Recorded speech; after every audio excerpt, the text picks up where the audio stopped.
think I was just a terrible human being, honestly. Oh my God. Really, really. Not that I think back, right? Especially to my husband. Siang, if you're watching this, I'm sorry. But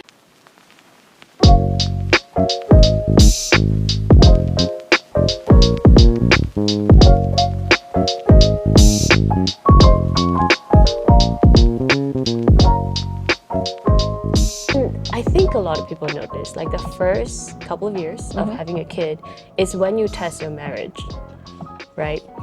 Because like the husband needs to be strong too and very understanding of like what the wife is going through. yeah. And be able to, just accept and cope with the fact that, if she's the primary caregiver for the baby, for the child, then you have to accept that she's going to be sleep deprived. And the consequences that come with it is her general mood may be lower, Yeah. maybe more negative. So, like these are the things that I think, spouses can think about. But for me, that was, I think, the general feeling that I got is overall more negative, affects relationship with people around me, yes. Right. So like, conflicts happens from like, negativity and generally like little things. If you want me to point out something, I can't, like just say something. But like just generally conversations to like, making decisions. It's just that general feeling is always a bit lower. Yeah. Not that I want to. Sometimes I question myself and I feel guilty about it. Like, what is wrong with me, But over time, I think I learned to cope with it. And especially, after the body, I guess, kind of did its reset, to be like, hey, this is your new reality. So learn to live with it. And I think from there, you can really see like a gradual improvement in mood. I used to be like really closed off, like especially the first couple of years. I wasn't talking to friends. I wasn't like really like friends be like wanting to hang out, and I'm just like finding excuses to like reject. Well, the first few years when we met, I was not really active outside of the house. Yeah. So it's just like little experiences like that I think throughout that made me realize now that you asked that for at least a couple years, I think the lack of sleep really affected my mood in general, and that affected people around me. Yeah. And recent year, I feel like that's improved a lot. Okay. And I really am grateful for that because no one wants to live in that kind of mood, right? The negative mood for a long time. So thank you for asking this question. I think it's a great question that most people don't think about. What happens? Yes, you're tired and all that, but what's more than that, right? Yeah. Yeah. Tell us how was your experience with sleep deprivation? Now that I've come out of it, I think I was just a terrible human being, honestly. Oh my God. Really, really. Not that I think back, right? Especially to my husband. Siang, if you're watching this, I'm sorry. but yeah, I think that I was a terrible person. I was so snappy all the time. But I noticed that I was only snappy towards my husband. Oh, because he's the closest person to you. Yeah, and I think it wasn't fair for him at that point of time. But I just cannot help it. Oh. Like I'm just so freaking tired, and I give my best at work. We need tissues for our next pod, Just make sure the tissues are there. How many episodes do I need to cry? I have it. There? Yeah, I have it in my bag. Okay, I have it in my bag too, actually, Shazza. Yeah, it's obvious that yes. but yes, thank you. Thank you so much. Let's just put it here in case I need it. But yeah, I feel like I think I showed him the worst version of me. Oh. Yeah, and this, like you said, it's really tested our marriage. Yeah. I think I'm the same.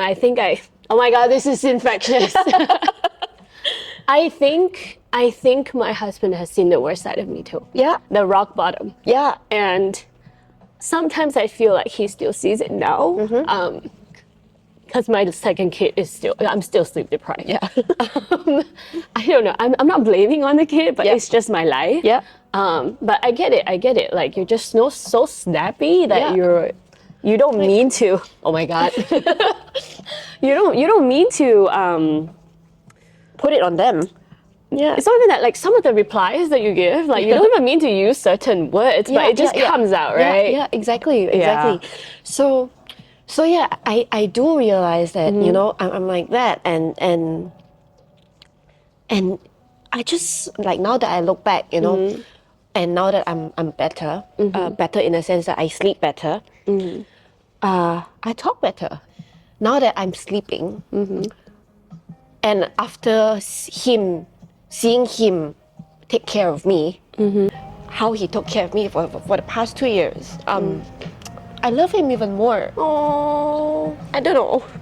you feel more appreciated. Yeah, of yeah. what he's done. Yeah. Because now your brain can like really process it. Make sense of things, right?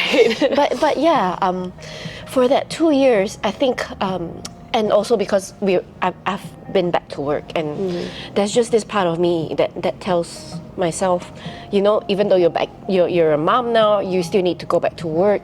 You still need to be so good at it because, you know, I know. you put this pressure on yourself, and then you Yes. come back and you need to cook for your family.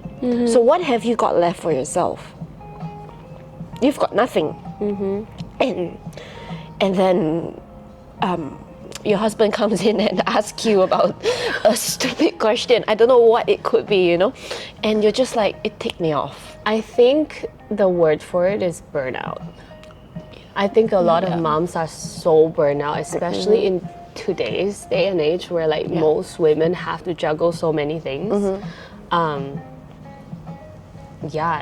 think it's the burnout, and you know, it's sometimes thoughts can be so scary where when you're at that point where you're just like, I think it's like a mixture of anxiety, depression, from all these like from just lack of sleep, where like I'm sure something happens in your brain when you're not sleeping enough, right? Cortisol. Like, well, cortisol definitely goes up, right? Yeah. And then like your happy hormones, transmitters, whatever, probably go down. Yep. And I think that affects your thoughts too. Like it gets to a scary place where some of these thoughts are really scary. And when you sleep better, you start to think back and you're like, wow, that was not a good time. Yeah. And like, how did I survive that? And you wouldn't wish it on anyone. Yep. For me, yes, I snapped at my husband so many times too. And sometimes I think back, I feel so bad. But at the same time, it's like, don't ask me those stupid questions. Yeah. You tend to have this filter, right? The moment you're like, nope, not gonna answer that. No, but when you sleep enough, Yeah. if you notice, when you sleep enough, you have more patience, right? Like you can still face the same stupid question, and you'll just be like, you'll be happily smiling and, okay, sure, like let me try to do that for you. Yeah. Like, you know, but when you're running on negative, like you said, when you don't have any fuel left, you snap. Yeah. Right? So I think don't blame it on yourself. Like it's not you. It's just everything that's happening, right? And I'm really glad that you get sleep now. Yeah, I know. You know, there was this one time I heard there was some other podcast, and I heard them say something, and I completely like resonated with it. She said, this lady was saying, you know, sometimes when you are feeling like that, you're feeling touched out, you're feeling overwhelmed, and you are snappy, you're arguing with your partner, you take a step back, both of you take a step back, and you just need to tell yourself, it's the tired talking. It's not you talking, it's the tired talking. That's so real. That's right. you know. I need to do that. It's you're just I mean from my point of view, from what I see, how my husband evolved to become the man of a family. He has his stresses too, right? Like he's learning how to provide, how to make this family better for us. He has his stresses too. And when you are tired and when you are stressed out from your situation, you can't see past that. You can't see what he's going through. You kind of have like a narrowed vision, like you're so fixated on that current trigger that you're just like, you can't let it go. Like I get that a lot too. Like when I'm just so burned out and just so tired, and sometimes I think like after your body gets so used to the sleep deprivation, like you're not physically tired, but your brain is just like shut off, that you can't function. Like it's that kind of exhaustion that little triggers, you're just like looking at it. You're like you can't let it go, and you don't know how to. I guess you're like mentally you don't know how to let it go. So you just have an outburst, I guess. Like and that happens to me quite often, and I'm still trying to cope with it. I'm still trying to find ways to make that negativity lower. But it's good that we talk about it, and I really like that podcast thing that you just shared. Like it's the tired talking. Like we need to learn how to accept that it's not like not accept, like understand that it's not personal. You know, sometimes these arguments, like I look back after like a week or two, I'm just like, wow, that was stupid. Like we really argued for 2 days on like nothing, right? But in the end, it started from sleep messing up with the core problem was this lack of rest. But speaking of that, how do you cope with this now that you're still sleep deprived, right? How do you cope with it? I mean, besides the part that your body is already coping with it, your brain is coping with it, how do you as a person I think now, because I'm speaking from like, I think maybe everyone needs like a background on my kids. I never stopped breastfeeding from my first kid till now. He's 5, and my second kid is about to be 3. And he's still breastfeeding. So like, I have not had sleep since like 5 years ago. And I think at this point, my body is pretty used to this. And I still get woken up like multiple times a night. But I think my brain has learned how to like slip right back into sleep. So like in the morning when I wake up, even though it's like 5-6 hours of broken sleep, I still feel okay. I wouldn't say refreshed. I mean, if I do get to like sleep for like 9 hours, even though it's broken, wow, I feel refreshed. So I think that's a very amazing thing that the body does for you after like, you know, learning your new reality for some time, that you can start to function normally. But I think besides that sleep part, what comes with it is that your energy level, for me, my energy level is short-lived, is what I notice. Like in the morning, I need to start out with a coffee. And then by midday, like, I can really feel the energy is like... Your battery needs a recharge. Yes, it needs a recharge already. So I think, and I never used to be like that. I don't know if it's age. I mean, I'm not that old. I don't think it's the age. So I think it's like a long-term problem. Chronic. Yeah, from like lack of sleep for so long that yes, your body has learned how to cope with it. You get this burst of energy after your however many hours of broken sleep at night. But you still have to learn how to live with it during the day when the energy goes down. So, you know, at first, the first year or so that I came back to work, I found it, I still struggled to try to find the right routine for myself. And, you know, a lot of things weren't done right, and, you know, it was just a lot of mess because I didn't have a routine for myself. You know, I was forgetting things. I got so tired, I couldn't remember things, I couldn't do things properly. And then I think after a year of like trying to find the right routine for myself, I think, for the past few months at least, found a good routine for myself where I know like the things that I need to do that requires a lot of brain power. I need to get them done in the AM.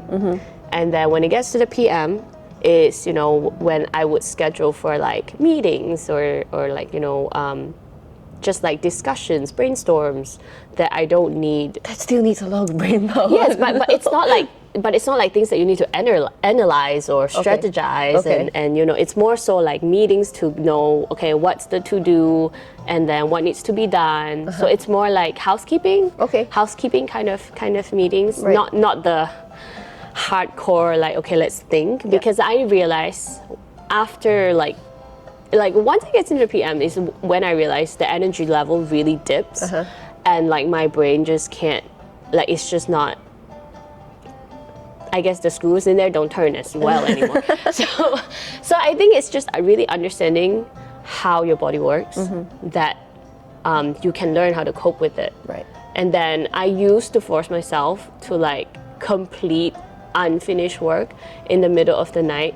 But I think I've learned to be kind to myself for the past year or so. Yeah. That, you know, you can't force yourself to do things that you can't achieve. Yeah. You know, I'm just to be honest, like I'm so tired by like 9-10 p.m. that like I just cannot force myself to do any work that requires brain power anymore in the middle of the night. And I have, at first I felt so guilty for months, like why can't I do it? And then at some point I accepted that and then just learned how to compartmentalize my day, like what time does what, and I think that's my best way to cope right now. It's still not perfect, but I'm still hoping that Ezra would win soon so that I can experience again how it feels like to sleep for like 6 hours undisturbed. Yep. But yeah, for now, that's how I cope with it. And I think it's still all right. I'm still okay. If I have better tips, I will share. Right. But right now, that's just how I cope with it. I'm running on like at least 2 coffees a day. But on average, 3 coffees, not the best, okay? Like, try to keep it at 1 coffee a day. But it's just like little things like that I do to try to cope. But it's the reality, you know? Like, and we're trying to be real here. A lot of moms, they need to hear this, right? They need to hear the realness of like what other moms are doing, so they know, okay, I'm not alone, you know. But I wish I have some magical tip to share that of how I cope with my current sleep Situation. state. The current situation, but I don't. It's like through trial and error of like, you know, months or years of like trying to learn how to live with this new reality. And it's okay if it takes time, you know. I think sometimes we're so hard on ourselves that I keep questioning what's wrong with me, why am I so tired, you know, especially like before I had my second kid. I kept questioning myself, why am I so tired? Is something wrong with me? And comparison is the worst thing that you can do to yourself. I was comparing myself to like, you know, my mom, like my friends, family, everyone, you know, like why other women can do it and I'm over here like, you know, at 3 p.m. and I can't do anything anymore. And you have to understand, like, they have their struggles, they have their, you know, what they're good at. Like, you don't know everything, right? So you just have to accept that you are you and you do your best of what you can do, right, with your little sleep. Okay, right? so like I'm a chiropractor, right? I think maybe this part especially, what I see is when I got back to work in the first place, like first few months probably of going back to work, I noticed how like I couldn't really adjust my patience. Because you need like a lot of Yeah, strength. because you need physical strength, right? Like, yes, I've been out of adjusting for some time, and yes, of course, it will take some time for the muscle memory to kick back in. But what I noticed was the strength, the stamina that I didn't quite have from either I didn't know what it was, that time, either I didn't exercise enough, or was it because I didn't sleep enough? Was I eating well? Was it because I was still breastfeeding? There was just like, I think it's a mixture of everything. it's everything. And then you tell yourself, I should get back to exercising at that point of time. And you can't, because you're so tired already. You still want to go and exercise and For context, Megan, I only went back to like exercising. This is horrible. This is not a tip, but this is just me. How many years I've had kids? I only went back to exercising in November last year. So 4 years? So I didn't, nada, no exercise for 4 years. Yeah. Yes, it's from the sleep deprivation. Yeah, and no, the problem was, Sharon, that before I became a mom, and I was seeing mom patients, right? I couldn't understand that. I wouldn't understand why this lady cannot go back to exercise. And I tell her, you're losing your muscle, you need to activate your core, you need to work on your glutes so that you don't get back pain. You need to go back to exercise, and I just saw that. But now that I'm a mom, I see why they can't do that. Yet, at least, you think you don't want to have good core? Who doesn't want to have a good core? And who doesn't want to feel better, right? Yeah. More energized, Yeah. more, like maybe lose a bit of the baby weight, like to make yourself feel good. Yeah. Like who doesn't want that? Yep. But it's like, can you? Like you need to, I don't know what's the right way to put it, but it's like you need to be mentally, physically, emotionally prepared to like take that step out too. Yeah. I feel like. And not every single mom, not every single woman has the luxury to do it. You get what I mean? That's right. And like nowadays when I see them, I'm like, yes, you have this now. I see it in a different light, like yes, you need your core, you need that, but you don't have to like push it upon yourself, you do it when you're ready, right? These are some simple exercises. I will say this to them: you can do this whenever you feel like it. I know it's bad advice, but like if you go to a chiropractor and they're like, no, you need to get this done, you need to get this done, but I'm not like that anymore. I don't agree with you. It's not bad advice. Okay. It's a personable advice. Yeah. Right.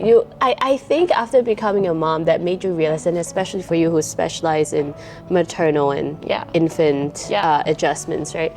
I think that enhance your profession, becoming a mom, because it's, us healthcare professionals, I think we tend to see patients as like a case, and then you forget like, these are all humans. Yep. They are living lives, right? And I think, hearing your stories, that makes me feel like, oh, that's so wholesome, like you can really take care of them, not just from like a professional perspective, but also like their entire being.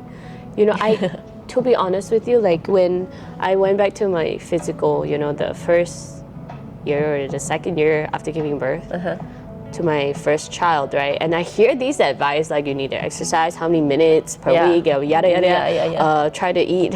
Oh my God, the diet. Try to eat healthy, cook at home like this. Yada. I don't have time. Like if I have time, I just want to sit down and just do nothing or like take a nap, But like I don't have the time. So like or the energy, or the energy. That's right. And I think a lot of.